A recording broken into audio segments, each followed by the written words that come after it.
Chitapalli Bollaramlo 56 లక్షలకే gated కమ్యూనిటీలో 2 BHK flat. Just call. Welcome to Suman TV. నేను మీ నాగరాజ్ బైర్శెట్టిని. తిరుమల కల్తీ నెయ్యి వ్యవహారం అనంతరము పవన్ కళ్యాణ్ గారు తీసుకున్న నిర్ణయం అందరినీ కూడా ఆలోచింపజేస్తుంది.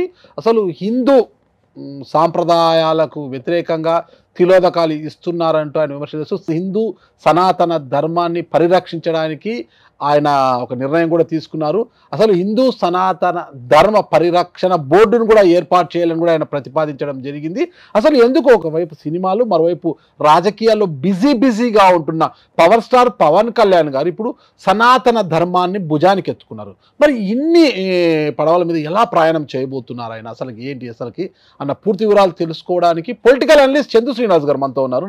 ఆయన అడిగి వివరాలు తెలుసుకుంటాం. నమస్తే శ్రీనివాస్ గారు. నమస్కారం అండి. పవన్ కళ్యాణ్ గారు ఒక 10 ఏళ్ల క్రితం వరకు సినిమాల్లో చాలా బిజీగా ఉన్నారు.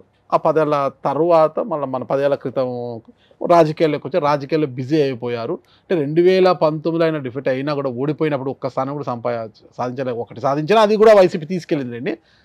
సాధించలేకపోయినప్పటికీ కూడా ఎక్కడా కూడా అధైర్యపడకుండా రాజకీయాల్లో తనదైన శైలిలో ముందుకు దూసుకెళ్ళి ఈరోజు 100% స్ట్రైక్ రేట్ సాధించి ఉన్నారు.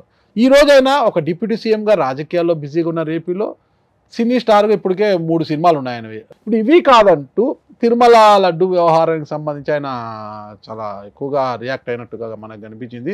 సనాతన ధర్మ పరిరక్షణ కోసం ఆయన నడుం బిగించారు. దానికోసం ఒక బోర్డును కూడా ఏర్పాటు చేయాలంటున్నారు. బీజేపీ అంటేనే ఒక మతతత్వ పార్టీ అంటారు కదా. దక్షిణ భారతదేశంలో బీజేపీకి ఉన్న ఓటు శాతం ఎంత అనేది మీకు తెలుసు. అంటే దక్షిణ భారతదేశంలో బీజేపీని బలపరచడానికి పవన్ కళ్యాణ్ ఏమన్నా బాధ్యతలు తీసుకుని ఇప్పుడు సనాతన ధర్మము అనే మాటలను మాట్లాడుతున్నారా, దాన్ని బలపరుస్తాను, దాన్ని కాపాడుతాను అంటున్నారా అన్న ప్రశ్నలు చాలా మంది సంధిస్తున్నారు. దానికి మీరేం చెప్తారు? అసలు అంటే మీరు చెప్పిన పాయింట్ ఆఫ్ వ్యూలో ఎవరో ఒకళ్ళు ఎప్పుడో ఒకళ్ళు రావాలి. తన సమాజం కోసం, తన సనాతన ధర్మం కోసం ఎవరో ఒకళ్ళు ప్రశ్నించే వాళ్ళు లేకపోతే ఈ సమాజం ఏమైపోద్దో అన్న బాధ కూడా ఉంటుంది. నాగరాజు గారు 145 కోట్ల జనాభా. ఇప్పుడు హిందువులు 80% ఉన్నారు, అంటే దాదాపు 100 కోట్ల మంది ఉన్నారు భారతదేశంలో. అతిపెద్ద లౌకిక రాజ్యం. హిందువుల మీద దాడులు జరిగినా ఎవరు ప్రశ్నించరు. అది మసీదుల మీద లేకపోతే చర్చిల మీద దాడి జరిగితే ఇది అంతర్జాతీయ ఇష్యూ అయిపోతుంది. ఆంధ్రప్రదేశ్లో 219 దేవాలయాల మీద దాడులు జరిగినాయి 5 సంవత్సరాల్లో. గడిచిన 5 సంవత్సరాల్లో వైసీపీ ప్రభుత్వ అధికారులు ఉన్నప్పుడు అంతర్వేదిలో రథం తగలబెట్టారు. రాముల వారి శిరస్సు ఛేదనం చేశారు. శిరచ్ఛేదనం జరిగింది. ఇంతవరకు ఎవరు చేశారో కూడా తెలియదు. ఇంత దాడులు జరుగుతుంటే ఎవరు ప్రశ్నించేవాళ్ళు లేరు. ప్రశ్నించేవాళ్ళు లేనప్పుడు ఇలా అవినీతి పరులు, అక్రమార్కులు, అక్రమాల రాజకీయాల్లో ఆరితేరి డబ్బు సంపాదించి లక్షల కోట్లు సంపాదించుకున్న వాళ్ళు వల్ల ఈ సమాజం చెడిపోద్ది. ఈ సమాజం చెడిపోయినప్పుడు ఎవడో ఒకటి రావాలి ఆదుకోవటానికి. హిందూ ఐందవ మత ఉద్ధరణకి, హిందూ సనాతన సాంప్రదాయాలను కాపాడడానికి ఎవరొకరు రావాలి కదా సార్. అతి గొప్ప సాంప్రదాయాన్ని, హిందూ సనాతన సాంప్రదాయాన్ని విస్మరించి 100 కోట్ల మంది ఉండి ఇప్పుడు నేపాల్ అనేది ఒక హిందూ దేశం ఉన్నారు, అది కూడా లెఫ్టిస్టుల దేశంలోకి వెళ్ళిపోయింది, అది కూడా లేదు. భారతదేశం 145 కోట్లు ఉండి దాంట్లో 100 కోట్ల మంది హిందువులు ఉంటే హిందువులకి ఒక బోర్డు లేకపోతే ఇప్పుడు కూడా వాళ్ళ మీద దాడులు జరుగుతుంటే చూసి చూడనట్టుగా దేవాలయాలు ధ్వంసం చేస్తుంటే రాముల వారి విగ్రహం కూడా శిరచ్ఛేదనం చేస్తూ ఉంటే సనాతన సాంప్రదాయం అనేది వైరస్తో, మలేరియాతో, డెంగ్యూతో, కరోనాతో పోలుస్తా మాట్లాడే నీచులకి సమాధానం చెప్పే ఒక వ్యక్తి రావాలి కదా సార్. అసలు సనాతన ధర్మ పరిరక్షణ బోర్డు అన్న ప్రతిపాదన నాకు తెలిసి మన రాజకీయ చరిత్రలో ఎవరు తీసుకురాలేదు, అది వినపడలేదు. ఆ ధైర్యం కూడా చేయరు. ఆ బోర్డు ఒకటి పెట్టచ్చు, దాని ద్వారా హిందూ సాంప్రదాయాన్ని, హిందూ ధర్మాన్ని కాపాడచ్చు, హిందువులను కాపాడచ్చు అన్న ఆలోచన కూడా ఎవరికి రాలేదు. కేవలం పవన్ కళ్యాణ్ గారికి ఎందుకు వచ్చిందంటారు? అది దీనికి వెనక ఏమన్నా బీజేపీ యొక్క హస్తం ఉందంటారా? ఒకటి సార్ ఆయన జాతీయ భావజనంతో మోదీ గారి యొక్క విధానాల్ని, ఈ దేశాన్ని ఆయన చేతిలో ఉంటే సుభిక్షంగా ఉంటుంది అన్నాడు. 10 years ఎటువంటి దాడులు, బాంబ్ బ్లాస్టింగ్ జరగల. ఇప్పుడు మళ్ళా మూడో విడత హ్యాట్రిక్ పిఎంగా అయ్యాడు. అతను పిఎం అవుతాడని ముందే తెలుసు. అతని భావజాలం ఇతనికి నచ్చింది. హిందువులకి పరిరక్షణ. ఒకప్పుడు గజనీలు, గోరీలు, మహమ్మద్ బిన్ తుగ్లక్లు మన దేవాలయాలను విధ్వంసం చేశారు. కానీ సనాతన సంప్రదాయం ఎక్కడా పోలా, చెరగల, ఇప్పటికీ బతికే ఉంది. కాబట్టి ఇక్కడ ఏంటంటే వీళ్ళల్లో ఐక్యత లేకపోవటం, బయటకు వచ్చి ప్రశ్నించకపోవటం, దాడులు జరిగితే చూసి చూడనట్టు ఉండటం. ఇదేంటి సార్? ఇదే సంస్కృతి. ఎక్కడో చోట రావాలి కదా. ఏ రాజకీయ నాయకుడికి ఎందుకు రాలా ఈ ఆలోచన? హిందువులకు కూడా ఇప్పుడు వక్ఫ్ బోర్డు ఉంది ముస్లిమ్స్ ఆస్తుల పరిరక్షణకి. ముస్లిమ్స్కి ఏమో మిషనరీలు ఉంటాయి. వాళ్ళ సంరక్షణకి. మరి మదర్సాలు ఉంటాయి, మదర్సాలు ఉంటాయి. వీళ్ళకి ఉన్నప్పుడు హిందువుల మీద దాడులు జరుగుతుంటే అడిగేవాళ్ళు లేకపోతే బలవంత మత మార్పులు జరిగి లవ్ జిహాదులు జరుగుతూ ఉంటే ఇలా చేసుకుంటా పోతే ఇంకేంటి సార్? జానీ ఉత్తమ నటుడే, నిన్నగా మొన్న జాతీయ ఉత్తమ నటుడు కూడా డాన్సర్గా రద్దు చేశారు. అది ఆయన మీద ఫోక్స్ యాక్ట్ ఉందని చెప్పేసి ఇప్పుడు జానీ మాస్టర్. ఇప్పుడు ఇట్లా జరుగుతూ ఉంటే ఏదో ఒకటి రావాలి కదా. ఇప్పుడు హిందువుల మీద దాడులు జరుగుతుంటే ఒక వ్యక్తి ప్రశ్నించడానికి వచ్చాడు. అతను చదువుకుంది ఇంటరే, కానీ సమాజాన్ని చదివాడు. తన మతం హిందూ మతం, హైందవ మతం, దీనికోసం నేను డిప్యూటీ సీఎం జనసేన పార్టీ అధ్యక్షుడు పక్కన పెడదాం, హిందూ సనాతన పరిరక్షణ బోర్డు ఏర్పాటు చేయాలి, కేంద్ర ప్రభుత్వ పెద్దలను అడుగుతా అన్నాడు. ఆ దిశగా కేంద్ర ప్రభుత్వం కూడా ఆలోచన ఇప్పుడు మొక్క తొరిగింది. దీనికోసం దానికి ఒక చట్టబద్ధత కల్పించాలి. ప్రతి జిల్లా ప్రతి రాష్ట్రంలోన హిందూ పరిరక్షణ బోర్డులు ఉండాలి. హిందువులు ప్రసాదాలు కల్తీ జరగకుండా ఒక నిఘా వ్యవస్థ ఉండాలి. మన గుడుల్ని మన పరిరక్షణని చేసుకోవాలనే ఆలోచన తప్ప సనాతన ధర్మం అంటే ఏంటి? మిగతా కులాలు కూడా బాగుండాలి, మిగతా మతాలు బాగుండాలి, మనము బాగుండాలనే ఒక మంచి సంస్కృతి అండి సనాతన సాంప్రదాయం. దాన్ని వైరస్తో పోల్చేవాడిని ఏమనరు? హిందువులు దాడులు జరిగి గుడుల మీద దాడులు జరిగితే ఎవరనరు? ఎవడో కొంచెం ఎక్కడో చోట రావాలి కదా సార్. ఇది బీజేపీకి ఉపయోగపడుతుందా, లేకపోతే సెంట్రల్ పెద్దలు ఆడిస్తున్నారా, మోదీ గారి కోసం ఆడిస్తున్నారని ప్రకాష్ రాజు గారు అంటుంటాడు. ఇప్పుడు ఎవరి కోసం అనేది కాదు. దక్షిణ భారతదేశం నుంచి ఒక వ్యక్తి వచ్చాడు, పుట్టుకొచ్చాడు.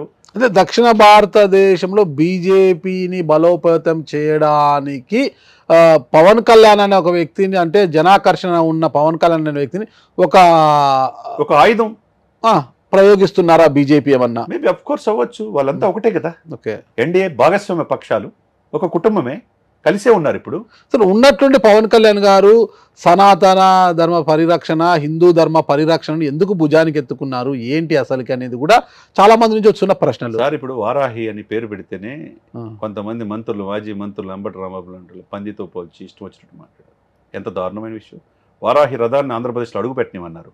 వారాహి దీక్ష అనేది సమాజానికి తెలుసు, ఉభయ తెలుగు రాష్ట్రాల్లో. ఇప్పుడు చాలా మంది దీక్ష పొందుతున్నారు వారాహి దీక్షని మనం చూస్తున్నాం. ఇప్పుడు కూడా దీక్ష, కనకదుర్గ దీక్ష, నవరాత్రులు దీక్షలు పడుతున్నారు. అందరిలో పరివర్తన వస్తుందా లేదా? ఆయన ఫస్ట్ వారాహి దీక్ష చేపట్టాడు, వారాహి రథంతో యాత్ర చేపట్టాడు. జగన్ నిన్ను అధపాతాలను తక్కపోతే నా పేరు పవన్ కళ్యాణ్ కాదు, నా పార్టీ జనసేన కాదని చెప్పి చేశాడు. ఇప్పుడు కూడా ఏం చేస్తున్నాడు? ఇంకా మారరా మీరు? ఇప్పుడు కూడా మారరా? 11 సీట్లు కాదు, 1 సీటుకే పరిమితం చేస్తాను నేను అన్నాడు. అంటే ఏంటి? తిరుపతి సాక్షిగా నేను సనాతన సాంప్రదాయాలని కాపాడటం కోసం ఎందాకైనా వెళ్తానంటున్నాడు సార్. ఇప్పుడు ఆయన వారాహి అమ్మవారు ఆయనే సమాజాన్ని తెలియజేశాడు కదా. తర్వాత ప్రాయశ్చిత్త దీక్ష ఈయన ఎందుకు చేయాలా? 100 కోట్ల మందికి ఇంకెవరు లేరా? ఎవరికి లేని ఆలోచన ఈయనకి ఎందుకు వచ్చింది? సమాజం పట్ల నిబద్ధత, తన మతం, తన సాంప్రదాయం, సనాతన సాంప్రదాయం కొన్ని వేల సంవత్సరాల నుంచి ఉన్నది ఇదవుతుందే, దాడులకు గురవుతుందే, అడిగేవారు లేరనే భావన సార్. మనందరి తరపున ప్రతినిధిగా ఆయన కనపడుతున్నాడు. అక్కడ ఎవరో ఒకరు చాటు రావాలి కదా. ఈ సోకాల్ రాజకీయ నాయకులు ఆ ఓట్లు పోతే ఈ ఓట్లు పోతాయి అనే ఉద్దేశంతో ఉంటున్నారు, దెబ్బలు తింటున్నారు తప్పితే ఈ సనాతన సంప్రదాయాన్ని కాపాడేవాడు ఎవడు? ప్రాయశ్చిత్త దీక్ష చేశాడుగా 11 రోజులు నియమ నిబంధనలతో. కాలినడకన వెళ్ళాడు కదా. ఇదే జగన్మోహన్ రెడ్డి గారు కాలినడకన వెళ్తానన్నాడు కదా, డిక్లరేషన్ మీద సంతకం పెడతారని అందరూ ఎదురు చూశారు కదా. మరి ఎందుకు చేయలేదు? ఎందుకు ఆగిపోయాడు? డిక్లరేషన్ మీద సంతకం పెడతాం ఇష్టం లేక. అన్య మతస్థుడే కదా జగన్మోహన్ రెడ్డి గారు, క్రిస్టియానిటీ తీసుకున్నాడు కదా. 2019 ఋషికేశ్లో విశాఖ శారదాపీఠ అధిపతి ఇదితో ఓట్ల కోసం, హిందువుల మెప్పు కోసం 3 మునకల మునిగి పైకి లేచాడు తప్పితే ఆయన ఏమి 4 గోడల మధ్య బైబిల్ చదువుకుంటానని చెప్పాడు మొన్న. అంటే చెప్పాడు కదా ఆయన గతంలో కూడా. నేను ఆ తండ్రి కొడుకునే కదా. ప్రతిపక్ష పాదయాత్ర అప్పుడు నేను తిరుమల వెళ్ళి నేను స్వామిని మొక్కుకున్నా, పాదయాత్ర తర్వాత వచ్చినాను, ఎన్నికలకు ముందు కూడా నేను తిరుమల వెళ్ళాను, సీఎంగా ఉన్నప్పుడు తిరుమల వెళ్ళాను. కొత్తగా నేను వెళ్ళేదేంటి? నేను ఏడుకొండల స్వామిని నమ్ముతున్నాను, ఇంతకన్నా నిదర్శనం ఏం కావాలన్నారు కదా సార్. వాళ్ళ తండ్రి గారు 7 కొండల విషయంలో ఏమన్నాడో తెలుసు. 7 కొండలు కదా 2 కొండలు అన్నారు. తర్వాత అది 7 కొండలే నిరూపణ పక్కన అయిపోయింది. ఆయన ఏ రోజు కూడా తన ధర్మపత్రి భారతి గారితో ఎప్పుడు వెళ్ళి పొట్టు వస్త్రాలు సమర్పించాల. 5 సంవత్సరాల్లో 5 సార్లు వెళ్ళాడు ఆయన. 10 ఒంటిమిట్ట రామాలయానికి కూడా వెళ్ళలేదు. భద్రాచలం కూడా వెళ్ళలా ఆయన. వెళ్ళలా. తన పెరటులో సెట్టింగ్ ఏర్పాటు చేసుకుని, తిరుమల సెట్టింగ్, దేవుడిని ఎవరైనా దగ్గర తెచ్చుకుందాం అనుకుంటారా? చెవిరెడ్డి గారు ఏర్పాటు చేయించారు. ఆయన ఇదితో ఏర్పాటు చేశాడా? ఆయన ఇష్టం లేకుండా ఏర్పాటు చేశాడా? చెవిరెడ్డి ఏర్పాటు చేశాడు చెప్పండి. శివరెడ్డి గారు ఆయన ప్రాపకం పొందడానికి, ఆయన ఆశీర్వాదం బాగా పొందడానికి అంటే ఆడ ఏర్పాటు చేస్తే జగన్మోహన్ రెడ్డి ఆశీర్వాదము, కలియుగ వెంకటేశ్వర స్వామి ఆది ఆశీర్వాదం రెండు ఒకటే ఆయన భావించి ఉంటారు, ఏర్పాటు చేసి ఉంటారు. నాగరాజు గారు దేవుడి దగ్గరికి మీరు వెళ్ళాలనుకుంటారా, దేవుడే మీ దగ్గర రావాలనుకుంటారా? దేవుడి దగ్గరికి నేనైతే వెళ్తానండి. పెరట్లో దైవ సెట్టింగ్ ఏర్పాటు చేసుకున్నాడు సార్. అంటే చెవిరెడ్డి గారు ఎవరైనా ఎక్కడికైనా తీసుకెళ్తారు కదా, ఆఫ్ కోర్స్ మేబీ ఆయనకు అంత కెపాసిటీ ఉంది, ఎవరైనా ఎక్కడికైనా తీసుకెళ్తారు. దేవుడికి తెలుసు, ఆయన్ని చూస్తూ ఉంటాడు. నేనేమంటానంటే సార్, నువ్వు ఆంధ్రప్రదేశ్లో ముఖ్యమంత్రి అయ్యి 151 సీట్లు 22 మంది ఎంపీలు తీసుకున్నవాడివి, హిందువులు కూడా ఉన్నారు కదా ఓట్లు వేసేవాళ్ళు. ఏ రోజు భార్యని తీసుకుని ఇలా మీరు సెట్టింగ్ ఏర్పాటు చేసుకుని దేవుడిని ఇక్కడ తెచ్చుకున్నారు, పక్కన పెట్టండి. మీకు 11 సీట్లు ఇచ్చి 11 సీట్లకే అదే దేవుడు పరిమితం చేశాడు అనుకోండి, మీరు వెళ్ళి డిక్లరేషన్ మీద సంతకం పెడతానికి ఏంటి? ఈ దేశ రాష్ట్రపతిగా ప్రథమ పౌరుడిగా ఉన్న అబ్దుల్ కలాం గారి కంటే మీరు ఏమైనా గొప్ప వల్ల? ఆయన డిక్లరేషన్ మీద సంతకం పెట్టాడు.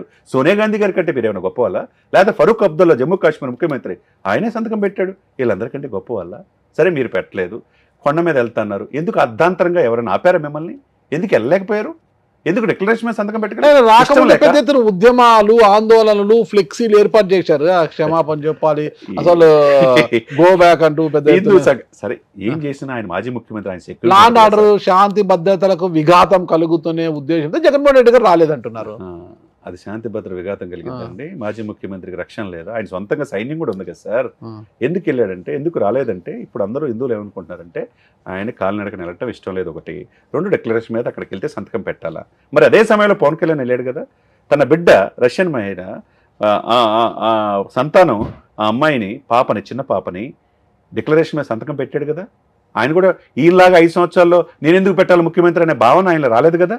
ఈయన వాళ్ళ కూతురు తరపున పెట్టాడు, కూతురు చేత పెట్టించాడు, మంచి సాంప్రదాయానికి శ్రీకారం చుట్టాడు. మరి మీరేం చేశారు? అదే ఇది రాజకీయాలు అని ఇటేంటంటే ప్రతి ఒక్కళ్ళు కూడా ప్రతి ఒక్కరికి ప్యాషన్ అయిపోయింది సార్. వినాయకుడిని విమర్శించడం, సినిమాల్లో అశ్లీలంగా చూపించడం, సరస్వతీదేవిని విమర్శించినా ఏమన్నట్టు, సాంప్రదాయ బ్రాహ్మణులు కూడా జోకర్లుగా సినిమాలు చూపించడం, హిందూ మతం జోలికి వస్తే ఎవరు ఏమనరు అనే భావన కొంతమంది అట్లా ఉండిపోయింది. మరి ఈ నేపథ్యంలో సనాతన ధర్మ పరిరక్షణ బోర్డు ఏర్పాటు సాధ్యమవుతుంది? డెఫినెట్గా 100% నాగరాజు గారు. మనం మరలా ఇంటర్వ్యూలు చేస్తూ ఉంటాం కదా, అతి త్వరలో విత్ ఇన్ 6 months ఈ దేశంలో హిందువుల పరిరక్షణ కోసం, సనాతన సాంప్రదాయ పరిరక్షణ కోసం, గుడుల మీద దాడులకి నివారణ కోసం, గుడుల్లో ఇచ్చే ప్రసాదాలు దైవంగా భావించే ప్రసాదాల ఇది కోసం హిందూ సనాతన పరిరక్షణ బోర్డు అనేది, సనాతన పరిరక్షణ బోర్డు జాతీయ స్థాయిలో ఏర్పడబోతుంది. దాంట్లో కీలకంగా పవన్ కళ్యాణ్ వ్యవహరించబోతున్నాడు. 100% ఆ బాధ్యతల్లో కీలకమైన బాధ్యత పవన్ కళ్యాణ్ డెఫినెట్గా ఉంటుంది. చూద్దాం మరి అంత గట్టిగా హిందూ సమాజాన్ని పరిరక్షించడానికి, హిందూ సనాతన ధర్మాన్ని కాపాడడానికి పవన్ కళ్యాణ్ గారు వేస్తున్న అడుగులు ఏ దిశకు తీసుకెళ్తాయి, ఎందాక వెళ్తాయన్నది కూడా మనము ఆలోచించాల్సిన విషయం. అప్పటికి వేచి చూద్దాం. థ్యాంక్ యూ శ్రీనివాస్ గారు, నమస్తే. థ్యాంక్ యూ అండి.